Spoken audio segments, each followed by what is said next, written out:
اعوذ باللہ من الشیطان الرجیم بسم اللہ الرحمن الرحیم وآت ذا القربى حقه والمسكين وابن السبيل ولا تبذر تبذيرا إن المبذرين كانوا إخوان الشياطين وكان الشيطان لربه كفورا وَإِمَّا تُعْرِضَنَّ عَنْهُمُ ابْتِغَاءَ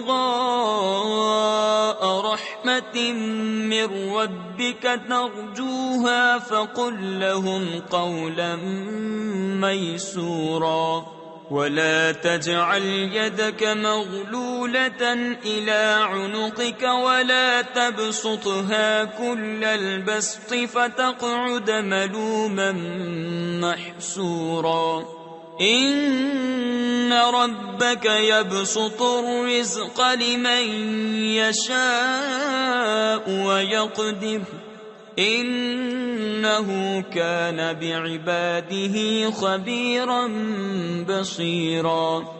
اور رشتہ داروں کو ان کا حق دے اور مسکین اور مسافر کو، اور فضول نہ اڑا، بے شک اڑانے والے یعنی فضول خرچی کرنے والے شیطانوں کے بھائی ہیں، اور شیطان اپنے رب کا بڑا ناشکرا ہے۔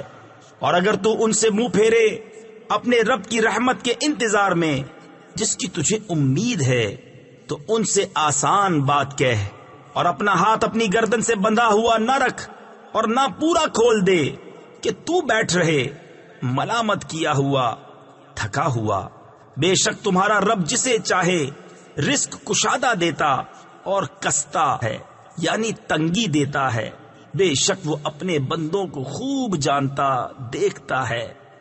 صدق اللہ العظیم۔